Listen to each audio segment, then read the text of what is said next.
जुआ खेलना बहुत अच्छा जानते हैं। पांडवों को बुलाकर अगर जुआ खिलवाया जाए तो तुम्हारे अपमान का बदला मिल जाएगा। दुर्योधन ने मामा की बात को सुना, विचार किया मामा की बात को तब माना जाए, पहले बड़े बुजुर्गों की राय ले ली जाए। आज ऐसा विचार करके युवराज दुर्योधन अपने चाचा विदुर के पास गया। विदुर ने देखा दुर्योधन, माथा झुकाकर के प्रणाम किया। अब तो सारी कहानी बताई। दुर्योधन ने कहा चाचा मैंने विचार किया है, लाभ पांडवों को बुलाकर जुआ खिलवाया जाए, कहो तुम्हारी क्या राय है। विदुर ने कहा अरे बेटा दुर्योधन, ये तुम्हारा विचार अच्छा नहीं है, ठीक नहीं है। विदुर की बात को सुनकर दुर्योधन ने विचार किया चाचा के ऊपर बुढ़ापा आ गया है, इसलिए इनकी बुद्धि बूढ़ी हो गई। अब तो वहां से निकलकर गुरुवर द्रोणाचार्य के पास गया। गुरुवर द्रोणाचार्य को सारी बात बताई। उन्होंने भी मना कर दिया भैया अरे बेटा दुर्योधन, ये विचार तुम्हारे लिए उचित नहीं है। अब तो वहां से ही दुर्योधन चल दिया और बाबा भीष्म पितामह की शिविर की ओर प्रस्थान किया। बाबा भीष्म ने देखा तो कहा कहो बेटा कैसे आना हुआ। दुर्योधन ने कहा बाबा सुनो हमारी बात। क्या कहा, अरे हो दिया बात क्या, अब पूरा माई चपाई ठाकुर सभा सिंह चौहान जी के द्वारा लिखी है। क्या लिखा, हो दिया बात क्या, अब पूरा माई मकान मानत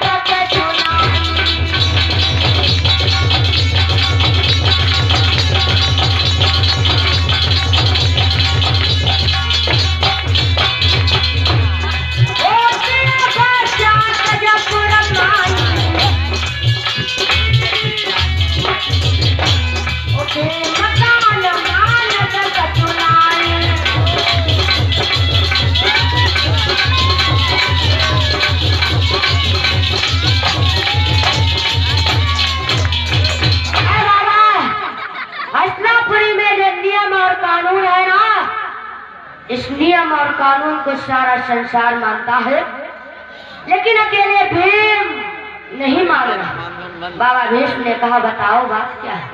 दुर्योधन ने कहा बाबा मैंने विचार किया है पांडवों को बुलाकर जुआ खिलवाया जाए, अपमान का बदला लिया जाए, तो तुम्हारी क्या राय है। बाबा भीष्म ने दुर्योधन की बात को सुना तो कह दिया बेटा दुर्योधन, ये तुम्हारे लिए विचार उचित नहीं है।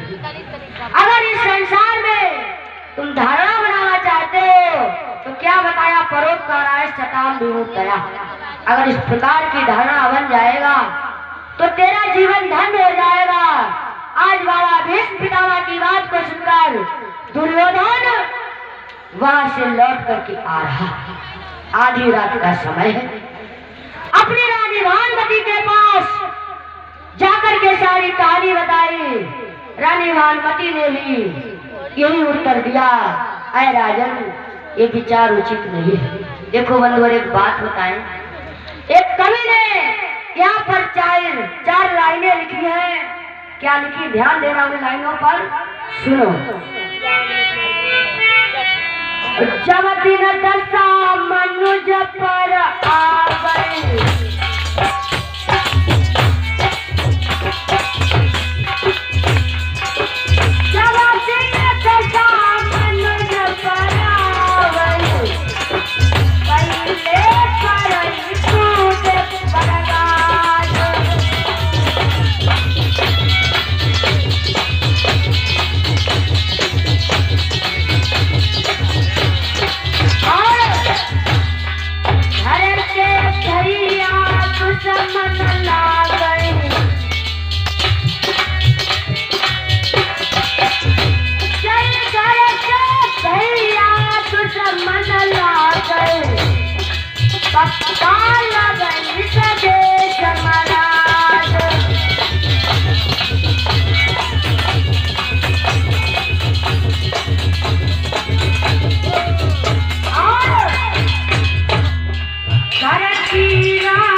बाबा भीष्म पितामह ने मना किया, रानी भानुमति ने भी मना किया, लेकिन किसी की बात को दुर्योधन ने नहीं माना। अब तो युवराज दुर्योधन अपने मित्र कर्ण के पास जा रहा है। बंधुआ एक बात बताएं, अगर मित्रता करना है तो दूध और पानी जैसी हो, अगर मित्रता हो तो कृष्ण और सुदामा जैसी हो, अगर मित्रता हो तो कर्ण और दुर्योधन जैसी हो, अगर मित्रता हो लोटा और डोर जैसी हो।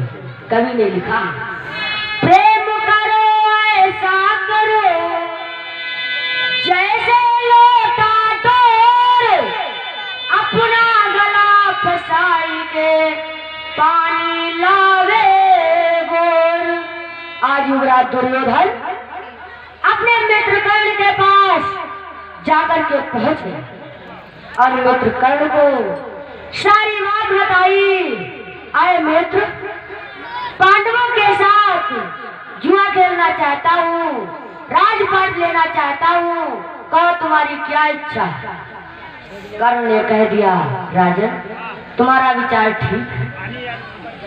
अब तो दुर्योधन ने कहा है, मित्र ये तो बताओ पांडवों को कब बुलाया जाए। कर्ण ने कहा, हम वो समय तुम्हें बता देंगे जिस समय पर तुम्हें कोई दोषी नहीं। और क्या कहने लगा, बोला सुनो, और कार्तिक में दीपा बलि दिवस, अरे राजन सुनो, कार्तिक में दीपा बलि दिवस और संसार जुआ को खेलेगा।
जुआ को खेलेगा।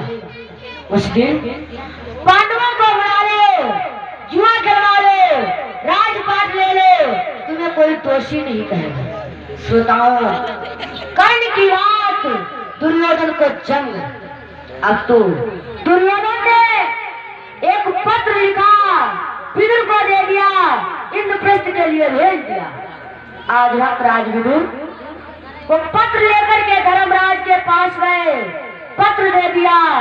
अब तो धीरे धीरे दीपावली का दिन आ रहा। पांचों पांडव दुर्योधन के महल में आ गए और कहा, कहो प्रिय दुर्योधन कैसे बुलाया।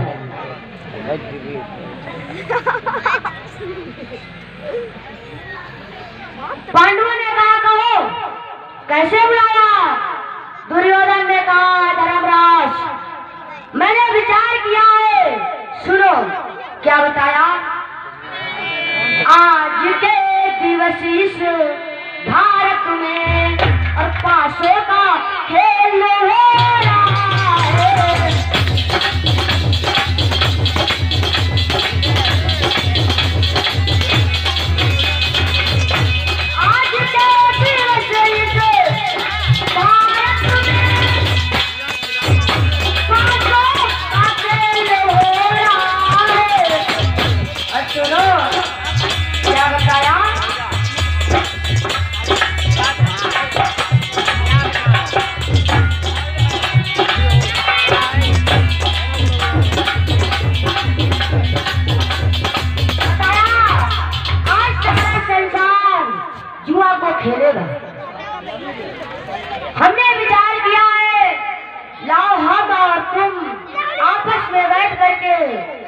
खेल ले।